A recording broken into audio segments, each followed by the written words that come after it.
Miss Fox, what I'd like for you to do is to explain to me very simply this family dynamic situation. How are you related to the defendant? Biologically, I am her aunt. She is the daughter of my oldest sister. But legally, she's your sister. I don't think so. Your adoptive mother also adopted your niece. I believe she raised her as a daughter, but not adopted. Not formally. Correct. Were you ever formally adopted? Yes, ma'am. Those records are sealed. We have the same parents. Okay, so it is your claim that, let us call her your niece. Okay. Because that makes it simpler for me. Your niece was involved in an assault and had you falsely arrested. My niece assaulted me. But had you falsely arrested? Yes, ma'am. You were not living in the home for a long time. 4 days. Your niece lived with your mother.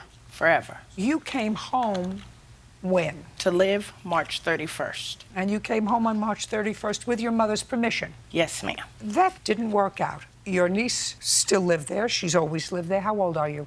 I'm 31. And there was an altercation. Yes, ma'am, Your Honor. On what date? April 4th. So within 4 days, there was an altercation. Give me your version of the altercation. On April 4th, while sitting in the presence of my mother and my sister and a dog that was in a cage.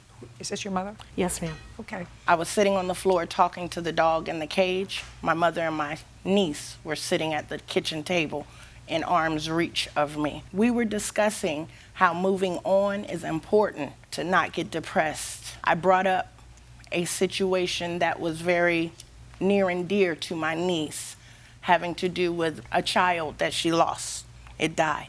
And she kept the carcass of the child for a few days. And I used that as an example to show her that you have to let it go. When I mentioned the deceased niece or nephew of mine, she went crazy. She told me, shut up talking about, don't you ever talk about my dead child. And I responded, it would have been my niece or my nephew.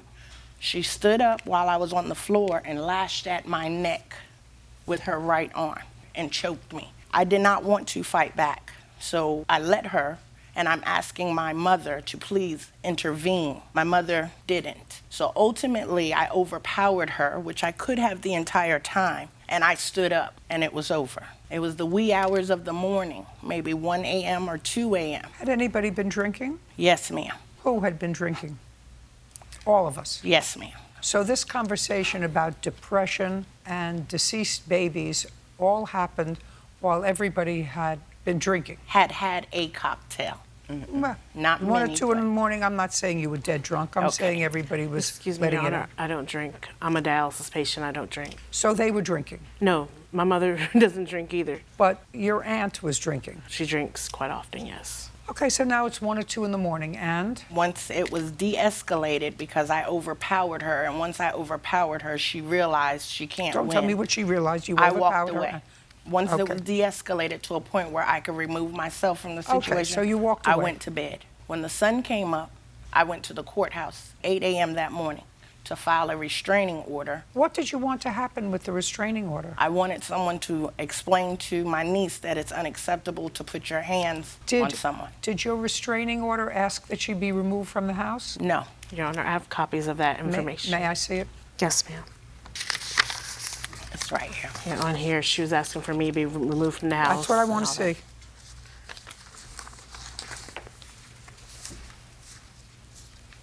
Oh, you asked that they remove her from the house. And not only that, but you said to the court that she was a danger to your mother. You haven't told me anything about that. Now, she lived in the house. You did not. You were there for 4 days.